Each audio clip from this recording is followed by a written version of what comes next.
Hi, my name's Emily Rose Adams. Welcome to Presently Presents. I started off as like a TV and events presenter, and then when COVID hit, I was doing radio presenting, and we suddenly, got the news that we can't go into the studios anymore. We've got to socially distance. My partner's a builder, and he said, "Hey Laura, I watched something on YouTube. Shall I try and build you a sound booth in the corner of the bedroom?" And I was like, well, yeah, because we need to make money somehow. I don't know how to do my job socially distanced. It wasn't really possible. So he built me a booth, and I learned to do kind of all the technical stuff, a little bit of editing and producing. And I started sending my tracks in to basically just do radio presenting. And then I started, getting recommendations. Basically, people were saying, well, actually, we'd quite like you to try doing an advert. And I was like, okay, let's give this a go. So I started getting these bigger clients until I managed to get Real Madrid's football club interested. So welcome to another episode of Presently Presents. I'm Emily, and on today's episode, we're speaking to a presenter and voiceover artist with over 20 years of experience in the industry. You've undoubtedly heard her voice on some major adverts for Kiss FM, Capital FM, and also brands like Asda, Tesco, and Matalan. But that's not all. She's a dynamic live host for big events and festivals. And she's also in the realm of social media now, taking charge of some TikTok live streams for beauty brands. Really excited to have today's guest on. It's Laura Alexandra. Hello, what an intro. Thank you so much. Did you like that? A little summary of your career? I loved it. It kind of almost felt like it was someone else, but it was absolutely epic. Thank you. 20 years in the industry. That was me stalking your website and looking back to your first ever credits. Very impressive. Oh my goodness. I cannot believe it's been 20 years. That's absolutely insane. That's made me feel really old, but yeah, it has been. You're right. It's amazing. It's amazing. So how are you doing? I'm good. Thank you very much. Very busy on the build up to Christmas. We've got Christmas light switch-ons going all over the place. We've got radio adverts, Christmas adverts, in-store commercials for voiceovers are going absolutely crazy, and e-learning on the other side of the world as well. Wow, you are a very busy woman. That's crazy. So you're doing a lot of voiceover work. I was just explaining to you before we clicked record that I wanted to speak to you because I was scrolling through our Twitter, and your Twitter bio has the name of some of the huge clients that you've worked with, like Kiss FM, Capital, Asda, Matalan. This is really cool. How did you get into voiceover work? It was purely by accident, I'll be honest, and it was only a little while ago. So really, I started off as like a TV and events presenter, and then when COVID hit, I was doing radio presenting, and we suddenly, got the news that we can't go into the studios anymore. We've got to socially distance. My partner's a builder, and he said, "Hey Laura, I watched something on YouTube. Shall I try and build you a sound booth in the corner of the bedroom?" And I was like, well, yeah, because we need to make money somehow. I don't know how to do my job socially distanced. It wasn't really possible. So he built me a booth, and I learned to do kind of all the technical stuff, a little bit of editing and producing. And I started sending my tracks in to basically just do radio presenting. And at the time, I was with a community station called Vibe, which is local here to Watford in Hertfordshire. And I just started doing some things for their clients. Like their clients started saying to me, well, actually, we think you're quite good. Can you do the sponsor tag of the weather? I was doing traffic and travel as well for loads of different stations. I think I was pretty much voice approved for every radio station in the UK. Did you which is work for INRIX by any chance? I did. Absolutely. Yeah. I used to work there. I wonder if we ever crossed paths, maybe. Oh, did you? Yeah. Amazing. Yeah. So INRIX is a great place because you meet lots of different people. So I'd been doing the traffic and travel for them.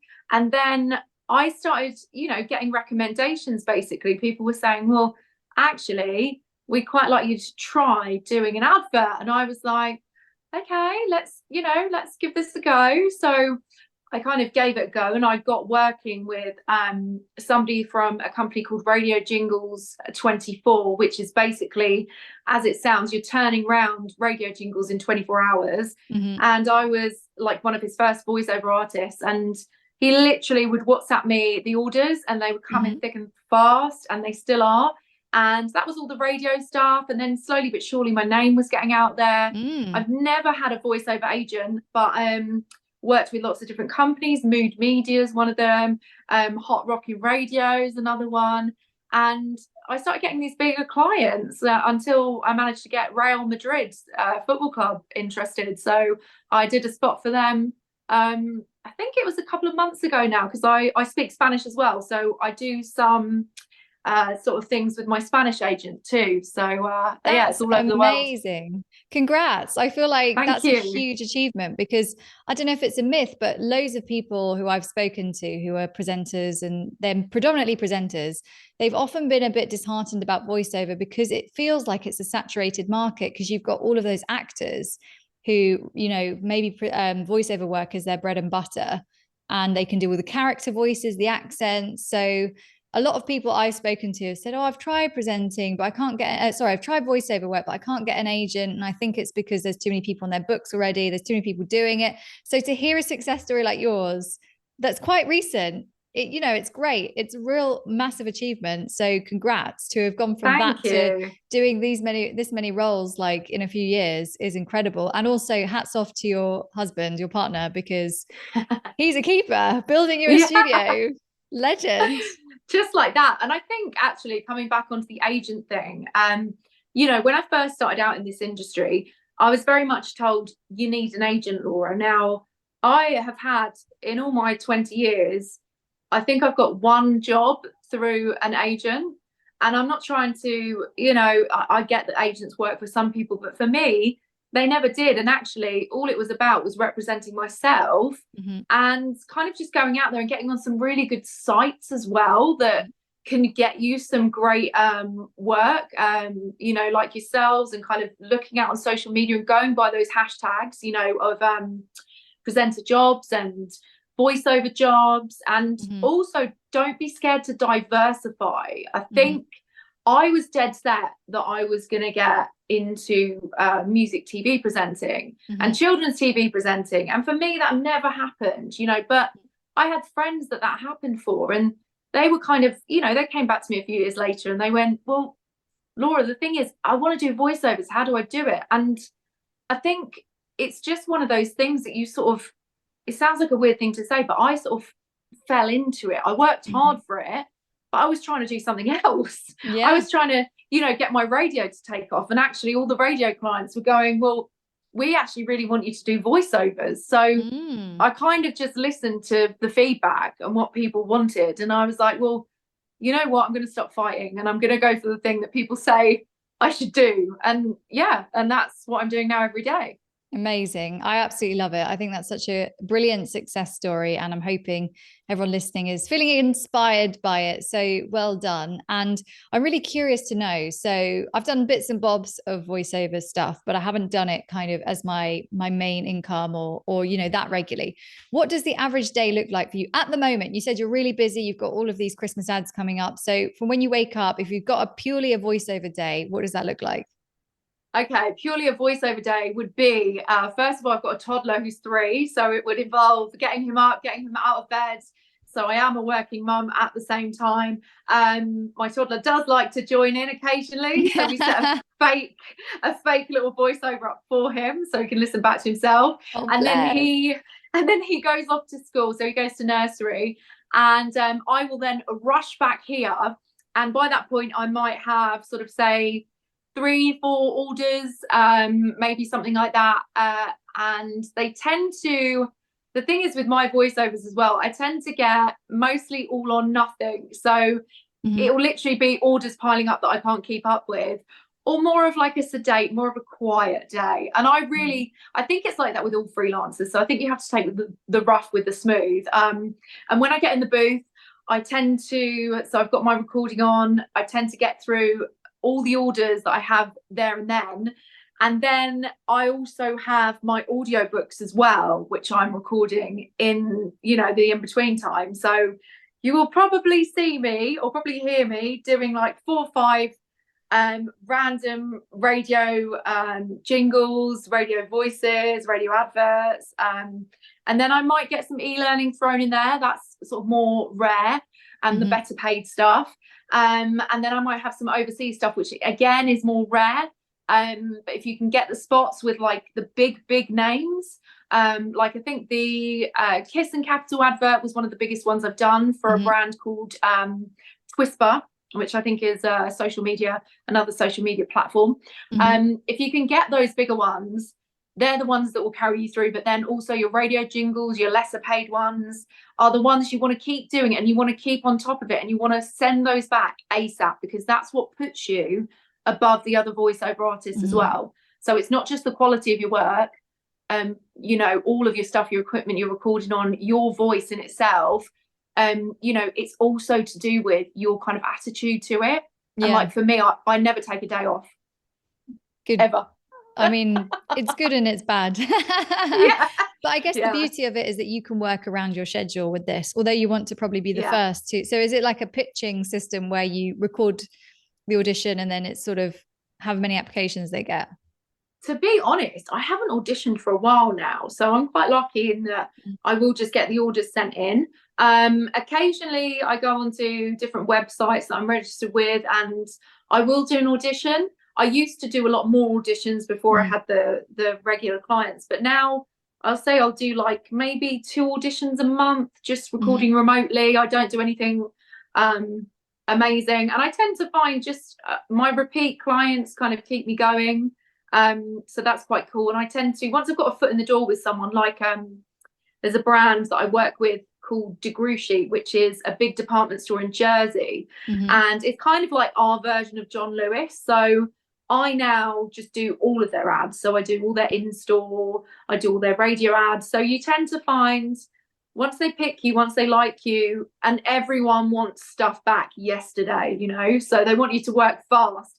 So if they find they can rely on you and they like you, they're just going to keep using you. So I would, you know, and I feel like I feel like I'm quite lazy nowadays, that I don't really chase after anything. It's like I just get those orders coming in, which is really nice, actually. That's a lovely position to be in. And we spoke about this on one of the previous podcast episodes about how your attitude, conduct, you know, the way you interact with people that hire you, it's so important, because these repeat bookings can be so valuable in terms of not having to always chase work. And what a nice position to be in when you finally get to the point where work comes to you and you're not kind of having to line up and queue for it and audition. And, you know, so the fact that you've made that kind of transition so fast is really impressive. But I looked on your social media and I saw that you're also doing presenting bits and bobs as well. You're doing TikTok live streams, which is something that is blowing up now. Like we get loads of TikTok jobs posted on the platform on Presently.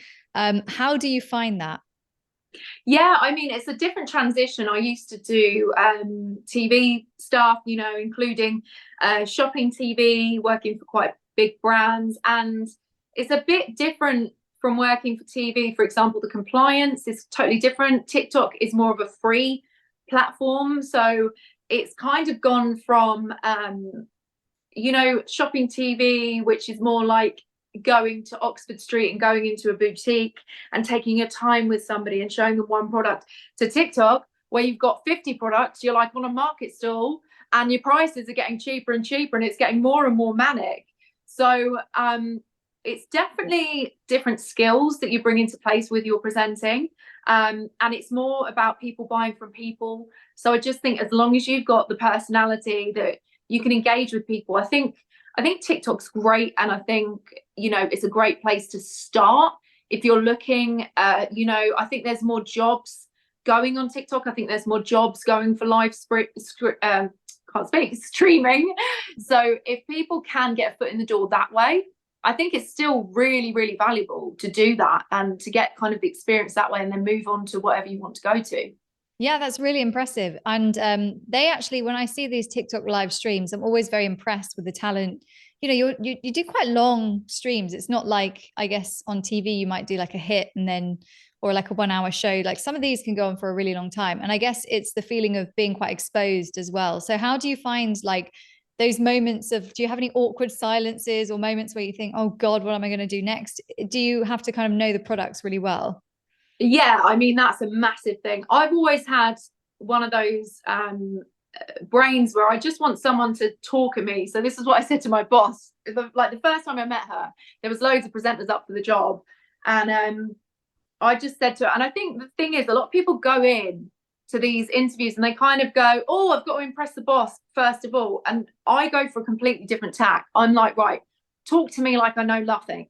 Literally empty your brain out onto the table so I can literally take all the information that's in your brain. And, you know, because that's how I work, like elaborative learning. I'll take all that information and then I'll regurgitate it. And that's exactly what I did with my boss now. She literally told me everything right from the start of her journey, all about her products. And I lived and breathed, and I still do the products. And as long as you can be genuinely passionate about them, I think that you're going to sell them, no problem. Yeah, that's true. And I think it's the same in all areas of presenting, knowing the story or knowing the topic that you're talking about. And it's all about sort of doing your research. Because I guess the more you know, the more, if you're in that position, you can just keep chatting and it's no problem. You'll just, and you're passionate. Again, if you're passionate about it, it doesn't feel like a struggle. You could be telling your friend, and I guess that's a good approach to take. And I'm interested because you have presented for a long time. How has the industry changed in your opinion? Like, how have you seen things change?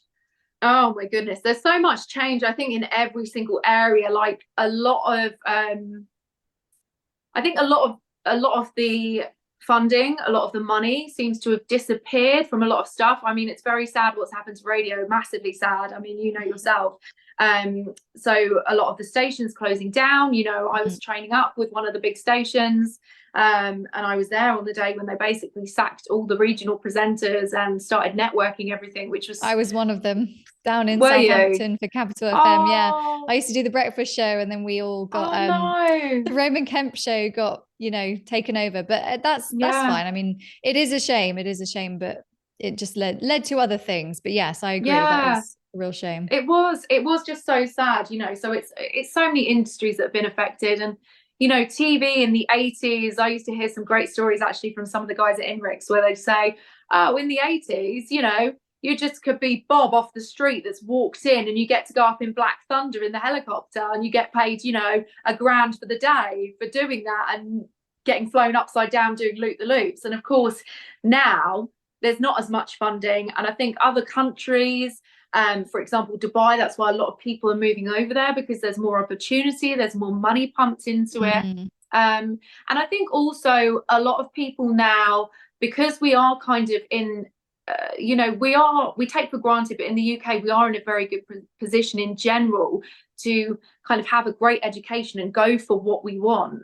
And although that's great and very liberating, at the same time, you end up with a lot of people who actually want to work in the creative industry now. And I just think there's not enough jobs, especially, and they're vanishing in TV and radio, as we were saying. But that's not to say I don't think there will be more jobs. And I think for sure, the way the industry is going, I think social media is the place to put yourself and to make yourself open to. If you do want to get up there and start doing presenting, it basically, presenting is not what it used to look like. It is not, you know, training for 10 years and having that one person present every single show on that particular big channel. It's now lots. I think it's going to become lots and lots of jobs and lots of people being like triple threats, basically, so that they can do everything. And I think there will be more opportunity in the future. And I think even though the industry has been crushed and squeezed for money, I think it's about time that it started flourishing again. And I think also, you know, we might see the return of some investors. We might see some new stuff happening with different platforms on TV, like the iPlayer systems and stuff. So I am very hopeful and remaining positive and optimistic that we will see, you know, this fresh talent coming through, and I'm all for it. I love watching, you know, the new presenters like Big Brother. The guys on there at the moment are fabulous. Love those guys. Yeah, absolutely. It does feel like in the industry there's been the same faces holding on to all the best jobs. So it's been nice to see some, as you say, fresh talent coming through slowly, but on some shows still they have the same, some networks they have the same sort of 10 people who rotate around. So let's hope that changes. And I agree, social media is amazing, and really, you know, you can jump on TikTok and start telling the Yeah. world, presenting things, interesting content. So there are Yeah. opportunities now that were never there before. So in a way, it's exciting. It's just Yeah. different to what it used to be. So it's really interesting Yeah. to get your take on that. I know you have to go because you have to pick your little one up from nursery, I'm guessing. It's that time. I know. And he's probably going to want to come on here and say, Mummy, Oh, why couldn't I come to work with you? That's what he asks me every day because he loves it. bless him. Well, I hope that one day we'll see him on the big screen as well. So do I. Thank you so much, Laura. It was so good to speak to you. And I Oh, love thank hearing you. about your daily life, and congrats on all of your career success, especially over the last few years. It's Oh, great. thank you so much. You've been absolutely fantastic. It's been lovely to chat to you as well. Thank you.